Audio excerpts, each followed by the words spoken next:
Hello guys, it's me Vardhan here again. Obviously, it's my channel. It's me here again. Today I want to review another Daytone ink. It is the Daytone Rose Red. Very interesting name and very interesting characteristics as well. I'm not going to show you the bottle. It is just the same as those other bottles. So I'm just going to show you the writing samples and different kinds of papers on which I tested. And before I start off, I would say this, that this ink forms crud. What I mean by that is, I don't know if this pen has that. Let me see first. Yeah, it has that. I'll try to show it to you guys here.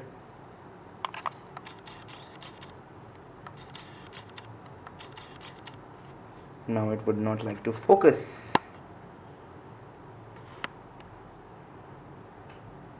I'll try to show it to you guys here. You see, it has got the tendency to form crud. Now I'm sure you can see it better.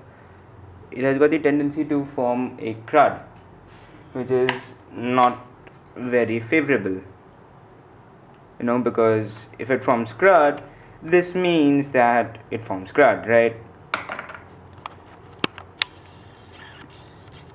Yeah. So like I was saying, it forms crud. Therefore, I would say that if you are using this ink, don't keep it in your pen for more than couple of weeks, because it can then just damage your pen. I will say this, that I kept it in my rainbow for a month, almost a month, not a whole month, but almost a month. And yes, there was a lot of crud, and the floor did go pretty dry, but I just cleaned it, and it cleaned with relative ease, which is quite interesting for a red ink. So I'll tell you the pens used: the Rainbow and the ASA ICAN. The ASA ICAN has a fine nib, the Rainbow has a broad, very wet broad, I would say. So I've told you the pen. Now I'll show you the different pages I used. Zoom back here. The first page which I used, the first sheet or first type of paper I used, was the JK Sidar 100 GSM. Now this is inkjet paper, therefore it absorbs ink relatively quickly, so I wouldn't call this a very ink resistant paper. You can see in 5 seconds it was dry with a broad nib, very wet broad nib, I would say. Then here's the writing sample with ASA ICAN. It is a fine nib, a very wet fine nib, and there too with 4 seconds it was dry. Water resistant test, there is a bit of feathering. Okay, that's water resistance test. This ink is fairly water resistant, so if you address envelopes with it, it should not wash away very easily. Now I would say that on this paper there is not a lot of shading. There is some with the broad nib, but not a lot. It goes from a very interesting burgundy-ish, reddish, wine-ish, what should I say, very wine colored red, to an almost black in terms of shading. No sheen to speak of, so that's that. Next paper I have here is 80 GSM Nightingale paper. This is the cream colored paper. It's from my yoga journal. I don't do yoga, by the way. So you can see, I'll just hold it up here so you can see it better.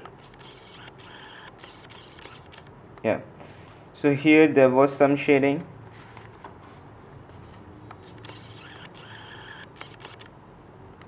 There is some shading here, but then again it is not phenomenal kind of shading. Again, when you're writing with it, there is no sheen to speak of, but if you have rather large pools, there's a very faint goldenish kind of sheen to it. Very interesting. Here is written with a fine nib, ASA ICAN, 8 seconds to dry. Here I haven't written how many seconds to dry. Anyways, with the Schmidt broad it took 9 seconds to dry. So it is an ink that dries relatively fast, considering many of the other inks like Watermelon Black takes 10 seconds to dry on this paper. This is pretty good. Here's the water resistance test. Again, this is fairly water resistant on such an ink resistant paper.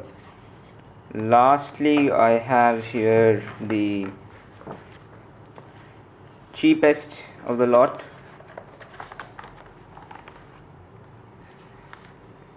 The CubeWorks notebook. I don't know the GSM of this notebook. This paper represents what you could find at a regular workplace or the exam sheets given at school. So again, you can see there is not a lot of shading. Okay, with Schmidt Broad, it took 5 seconds to dry. This is a very fine nib. It seems it is the same nib. It's just that the pen became pretty dry. This is with the fine nib. Again, not a lot of shading. 4 seconds to dry. Water resistance test, pretty good actually. It is still recoverable. There is some bleed. With this paper. Okay, there is none with the Nightingale 80 GSM. Okay, and as for 100 GSM JK Cedar, none again. Now I will say that this is a very nice looking ink, decently saturated. However, it is not that well behaved that I would say that you can keep it in your vintage Waterman Ideal number 7. It's not that kind of ink. But then again, for the cost and the colors which you're getting, it is a definitely good color. It's definitely good ink for the price, but it is not an ink which I would feel comfortable putting in my really expensive pens. So that's all I have for this video. If you have any questions, please feel free to post a comment down below or shoot me a mail. I try to reply as soon as possible. So I'll see you next time, and bye actually.